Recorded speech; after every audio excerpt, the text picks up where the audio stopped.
आज की जो वीडियो है आपका एसएससी 10+2 या CHSL पर जो अभी नया 2024 की वैकेंसी आई है, इस पर हमने पूरी जानकारी यानी जो भी आपके एग्ज़ाम से रिलेटेड या फॉर्म भरने से रिलेटेड जो भी जानकारी है उससे रिलेटेड ये वीडियो है, तो आप लोग इस पर कंटिन्यू रखिएगा।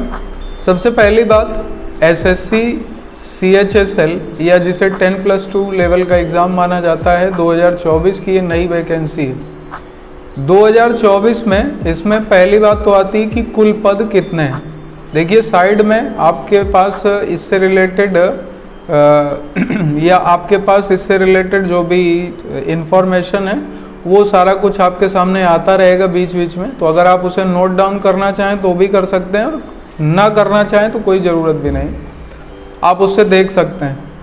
देखिए सबसे पहली बात तो इसमें वैकेंसी कितनी है, तो टोटल 3712 पद इसमें एसएससी CHSL यानी 10+2 लेवल का जो एग्ज़ाम है इसमें टोटल 3712 पद आए हैं। इसके साथ साथ वैकेंसी ठीक ठाक है एसएससी के हिसाब से। दूसरी बात आती है कि इसमें जो फॉर्म भरने की डेट है, अभी आपके सामने यहाँ पर नोटिफिकेशन जो आया हुआ है उसका फ़ोटो आ रहा होगा, तो उसमें आप देख सकते हैं कि इसमें फॉर्म भरने की जो स्टार्टिंग डेट है वो आपकी ली गई है 8 अप्रैल से। 8 अप्रैल 2024 से आपके फॉर्म स्टार्ट हो चुके हैं, क्योंकि आज वीडियो थोड़ा सा हम बाद में बना रहे हैं, तो 8 अप्रैल से इसका फॉर्म स्टार्ट हो चुका है। तो जिन लोगों ने अभी तक नहीं भरा है वो लोग इसको भर लें, जो भी इसके एज ग्रुप में आते हैं। और इसमें 8 अप्रैल से लेकर 7 मई तक फॉर्म भरने की डेट इसमें दी गई। तो 8 अप्रैल से 7 मई तक आप इसमें फॉर्म भर सकते हैं, यानी फॉर्म भरने की लास्ट डेट 7 मई रात 11 बजे तक इसमें दिया गया है। इसके साथ साथ इस बार एसएससी ने अपनी नई वेबसाइट लॉन्च की है। एसएससी ने कई पैटर्न चेंज किए हैं, तो अगर आप एसएससी की नई वेबसाइट नोट करना चाहते हैं तो वो भी नोट कर सकते हैं, ssc.gov.in। एसएससी की नई वेबसाइट फिर से नोट कर लीजिएगा, हम एक बार बोल रहे हैं ssc.gov.in। इस पर जाकर के आप अपना रजिस्ट्रेशन करा सकते हैं। 1 टाइम पासवर्ड आएगा आपके पास, उसके बाद आपको एक नंबर मिल जाएगा इसमें और आपका रजिस्ट्रेशन हो जाएगा, जिसके बाद आप अपना फॉर्म फिल कर सकते हैं। अब इसमें सबसे पहली बात तो ssc.gov.in ये आपकी नई वेबसाइट है। फॉर्म भरने की 8 अप्रैल से डेट स्टार्ट होगी जो 7 मई तक है।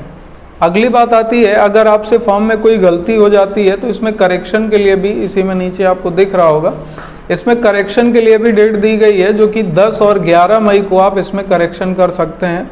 अगर आपके नाम भरने में कोई गलती हो गई, या पिताजी के नाम में, या फादर नेम, या मदर नेम, या अदर जो भी इंफॉर्मेशन है, अगर उन्हें भरने में आपसे कोई गलती हुई है तो आप 10 और 11 मई को इसमें सुधार आप कर सकते हैं। इसके बाद अगली बात आती है कि इसमें फॉर्म फीस क्या रखी गई है। तो देखिए इसमें फॉर्म फीस 100 रुपये रखी गई है, यानी फॉर्म भरने के लिए जो शुल्क है आपका वो रखा गया है 100 रुपये। तो 100 रुपये में इसका फॉर्म शुल्क है। इसके साथ साथ एक बात और जान लेनी है कि इसमें गर्ल्स के लिए यानी लड़कियों के लिए और SC ST कैटेगरी के लिए ये फॉर्म बिल्कुल फ्री है। और मेरा मानना है कि जो भी लोग तैयारी कर रहे हैं, भले ही वो SSC की तैयारी ना कर रहे हों, लेकिन उन्हें ये फॉर्म भरना चाहिए। और इसलिए भरना चाहिए क्योंकि आप इससे काफ़ी कुछ अपने बारे में जान पाते हैं और एक आपका ये पता लगता है कि हम अपनी तैयारी को क्या सही दिशा में रखे हुए हैं या हमें तैयारी में अभी और कुछ बदलाव करने हैं। तो मेरा मानना है कि ये फॉर्म आसानी से सभी लोगों को भरना चाहिए, क्योंकि इसमें फ़ीस बहुत ज़्यादा नहीं है, या बहुत से वर्ग में जैसे गर्ल्स हैं और SC ST हैं इनकी फ़ीस नहीं ली जा रही। तो ये तो फ़ीस की बात हो गई। इसके साथ साथ अब अगली बात अगर हम इसमें करें तो यहाँ पर SSC CHSL एग्ज़ाम कितने टायर में या कितने चरण में करवाता है, तो 2 चरण में इसमें एग्ज़ाम होगा आपका। एक है टायर 1 और दूसरा है टायर 2। अब देखिए टायर 1 का जो एग्ज़ाम है वो आपका मार्क्स सिलेक्शन प्रोसेस में नहीं जोड़ा जाएगा। टायर 1 को जो रखा गया है वो टियर 1 आपका इसीलिए रखा गया है क्योंकि टियर 1 के जो नंबर आपके आएंगे उसमें आपको केवल क्वालिफाई करना है, और वो क्वालिफाई करने के बाद वो नंबर आगे आपके नहीं जुड़ेंगे। टीयर 2 जो रखा गया है इसमें जो नंबर आपके आएंगे वही आपके फाइनल रिजल्ट के लिए काउंट किए जाएंगे। अब बात ये आती है कि टीयर 1 और टीयर 2 इसका क्या प्रोसेस है उसको भी ज़रा समझ लेते हैं। देखिए टीयर 1 के प्रोसेस में हम आपको सबसे पहली बात बता दें कि इस एसएससी सीएचएसएल में निगेटिव मार्किंग को रखा गया है, जो कि पहले से ही है। निगेटिव मार्किंग 0.5 की निगेटिव मार्किंग रखी गई, यानी कि 0.50 का निगेटिव मार्क इसमें रखा गया है। दूसरी बात, इसमें नॉर्मलाइजेशन को भी अप्लाई किया जाएगा, ऐसा नोटिफिकेशन में मेंशन किया गया कि नॉर्मलाइजेशन को इसमें नोटिफाई किया जाएगा। अब अगली बात, जो टीयर 1 है, इस टीयर 1 में आपका किस पैटर्न पे एग्ज़ाम होगा, तो टीयर 1 में आपका 4 पार्ट होंगे, यानी आपका जो पेपर होगा उसमें 4 पार्ट होंगे। जो लोग दे रहे हैं लगातार उन सभी को ये जानकारी होगी। 4 पार्ट में ये एग्ज़ाम, यानी कि जो एग्ज़ाम पेपर है वो 4 पार्ट में डिवाइड होगा, जिसमें 4 अलग अलग सेक्शन होंगे। इनका सीक्वेंस कुछ भी हो सकता है। जैसे 4 में पहला अगर हम लें तो पहला है आपका इंग्लिश लैंग्वेज का, जिसमें 25 क्वेश्चन आएंगे और ये 50 नंबर का होगा। दूसरा है जनरल इंटेलिजेंस, या जिसे आप लोग रीजनिंग भी बोलते हैं, इसमें भी 25 क्वेश्चन होंगे और ये 50 नंबर का होगा। इसके बाद आएगा पार्ट नंबर 3, जिसमें आपका होगा क्वांटिटेटिव एप्टीट्यूड, और इसमें बेसिक अर्थमेटिक स्किल आपसे पूछी जाती है। बेसिक अर्थमेटिक स्किल आपसे पूछी जाती है, इसमें भी 25 क्वेश्चन होगा और ये 50 नंबर का होगा। इसके बाद चौथा पार्ट आता है, और चौथा पार्ट है आपका जनरल अवेयरनेस। जनरल अवेयरनेस का मतलब हुआ, जनरल अवेयरनेस मतलब जो आपकी सामान्य जानकारियां हैं, इसके अंतर्गत आपका जीएस का पार्ट आता है। जीएस में आपका सबसे ज़्यादा जो एसएससी 10+2 यानी सीएचएसएल का जो रोल अभी तक रहा है वो आर्ट एंड कल्चर को अच्छी तरह से पूछा है इन्होंने। इसके साथ साथ आर्ट एंड कल्चर के बारे में आपको बता दें, आप इसी यूट्यूब चैनल की प्लेलिस्ट में जाइएगा, उसमें स्टैटिक जीके की एक प्लेलिस्ट बनी है, उसमें लगभग अभी 50 से ज़्यादा वीडियो पड़े हुए हैं। ये 50 से ज़्यादा वीडियो वहाँ पर आपको मिल जाएंगे, आप उनको अच्छी तरीके से पढ़िएगा। बाकी हम कोशिश करेंगे कि आपका नेक्स्ट यानी एसएससी सीएचएसएल या अदर एग्ज़ाम को लेकर के जो स्टैटिक का पोर्शन है उस पर हम वीडियो बनाएं। अगर आप ऐसा चाहते हैं तो कमेंट कर दीजिएगा। तो चौथा पार्ट जो होगा वो जनरल अवेयरनेस का होगा, जिसमें स्टैटिक जीके, करंट अफेयर्स, इनका रोल सबसे ज़्यादा है। उसके बाद आपका हिस्ट्री, कॉन्स्टिट्यूशन, इकोनॉमिक्स और इसके साथ साथ आपका जियोग्राफी, ये सारे सब्जेक्ट आपको मिलेंगे। और ये तो जियोग्राफी के साथ साथ अब आपको ये ध्यान रखना है, पिछले 2-3 वर्षों में टीयर 1 का रिकॉर्ड ये रहा है कि जो भी इसको क्वालिफाई करते हैं स्टूडेंट्स, उनका जो स्कोर है वो 70+ है, यानी 70% प्लस इसमें आपको अपना कट ऑफ लेकर के चलना है। और मेरा मानना है कि आप 70 नहीं, आप 75+ लेकर के चलें, जिससे आपका प्री यानी टीयर 1 आपका क्लियर हो ही, क्योंकि अगर आप 70 का टारगेट लेंगे तो वो नीचे रह जाएगा, इसलिए आप अपना टारगेट 75 रखें। अब बात आती है कि टीयर 1 क्वालिफाई होने के बाद अगला होगा आपका टीयर 2। देखिए टीयर 2 में सेशन वाइज इसको रखा गया है, और इसमें आपको सामने दिख ही रहा होगा। सेशन 1 में क्या किया गया है, सेशन 1 में सेक्शन डिवाइड किया गया, और सेशन 1 में सेक्शन नंबर 1 में 2 मॉड्यूल हैं।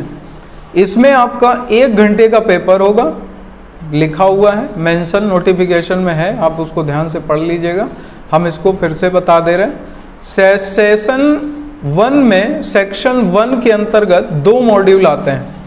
ये 1 घंटे का पेपर होगा और 2 मॉड्यूल इसके अंतर्गत आएंगे। इसमें मॉड्यूल नंबर 1 इसमें आपका मैथमेटिक्स के संबंध में आपका मैथमेटिकल एबिलिटी का एक पोर्शन होगा मॉड्यूल 1 में, जिसमें नंबर ऑफ क्वेश्चन 30 होंगे, यानी 30 क्वेश्चन मैथ के होंगे मॉड्यूल 1 में, और हर क्वेश्चन 3 नंबर का होगा। इसके बाद मॉड्यूल 2 होगा इसी सेक्शन नंबर 1 में, जिसमें रीजनिंग होगी, और इसमें 30 क्वेश्चन होंगे और एक क्वेश्चन 3 नंबर का होगा, यानी 30 और 30 क्वेश्चन हो गए 60, 3 नंबर का एक हुआ तो आपके टोटल नंबर हो गए 180। यानी कि 1 घंटे में आपको 60 क्वेश्चन करने हैं, हर क्वेश्चन 3 नंबर का होगा, टोटल 180 नंबर। अब ये तो हो गया आपका सेक्शन 1। अगला आता है सेक्शन 2। सेक्शन 2 भी 1 घंटे का होगा और इसमें आपका मॉड्यूल 1 में इंग्लिश लैंग्वेज और कंप्रिहेंशन होगा, जो कि आपका 40 क्वेश्चन होंगे। एक क्वेश्चन 3 नंबर का होगा और टोटल मिलाकर के ये 120 नंबर हो गए। मॉड्यूल 2 सेक्शन नंबर 2 में ही मॉड्यूल 2 दिया है, आपको नीचे दिख रहा होगा। मॉड्यूल 2 जो दिया गया है इसमें जनरल अवेयरनेस होगा। जनरल अवेयरनेस टीयर 2 में भी पूछा जाता है और इसमें टीयर 2 में जनरल अवेयरनेस के 20 क्वेश्चन होंगे। एक क्वेश्चन 3 नंबर का होगा, यानी कि 60 नंबर का आपका जनरल अवेयरनेस हो गया। टोटल अगर मिला दें तो 180 नंबर के ये भी हो गए, यानी 60 क्वेश्चन मॉड्यूल 2 में भी होंगे और इसमें एक क्वेश्चन 3 नंबर का होगा, तो टोटल मार्क्स हो गए 180। 1 घंटे का सेक्शन 1 है, 1 घंटे का सेक्शन 2 है। इसके बाद इसमें अभी CHSL में और CGL में एक और जोड़ा गया है लास्ट में, और ये आपका है सेक्शन नंबर 3, यानी तीसरा सेक्शन है, जिसमें आपका केवल एक ही मॉड्यूल आता है। कंप्यूटर नॉलेज एबिलिटी को यहाँ पर चेक किया जाता है और कंप्यूटर नॉलेज बेस्ड इस पर क्वेश्चन होते हैं। 15 क्वेश्चन होंगे, 15 मिनट का समय भी होगा, 3 नंबर का एक क्वेश्चन होगा, यानी कि आपके पास 45 नंबर का ये होगा आपका, 3 नंबर का एक। 15 मिनट का इसमें समय मिलता है, यानी टोटल टीयर 2 में 2 घंटे 15 मिनट का समय आपको मिलेगा। और आपको एक बात यहाँ पर और बता दें, ये जो कंप्यूटर नॉलेज का जो टेस्ट होता है, 15 क्वेश्चन आते हैं, 3 नंबर का होता है, ये क्वालिफाइंग नेचर का रखा गया है। इसको आपको क्वालिफाई करना है कंप्यूटर वाले नॉलेज टेस्ट को, इसको आपको केवल क्वालिफाई करना है, इसको वहाँ पर जोड़ा नहीं जाएगा। तो टीयर 2 के बारे में भी आपको समझ में आ गया होगा। कंप्यूटर बेस्ड टेस्ट के साथ साथ अब आपको एक बात और ध्यान रखनी है, जो लोग जिस ग्रेड में भी क्वालिफाई करते हैं, उनका अगर अदर कोई स्किल टेस्ट होना है तो वो इसके बाद अदर स्किल टेस्ट होता है, उसके बाद DV होगा और फिर आपका फाइनल ज्वाइनिंग होगा। अभी हमने आज आपका SSC CHSL 10+2 लेवल की जानकारी से, फॉर्म से रिलेटेड और क्या क्या आता है उससे रिलेटेड सारी बातें यहाँ पर बता दी हैं। अगर आप लोग चाहते हैं कि इसमें, जो कि हमारा GS सब्जेक्ट है, अगर आप इसमें चाहते हैं कि हम GS के बारे में भी सिलेबस डिस्कस करें, GS का सिलेबस, तो आप कमेंट कर दीजिएगा। और कमेंट करने के साथ साथ अगर आपको वीडियो अच्छा लगा हो तो शेयर भी कर दीजिएगा। तो मुलाकात होगी नेक्स्ट वीडियो के साथ, तब तक के लिए सभी को जय हिंद, वंदे मातरम।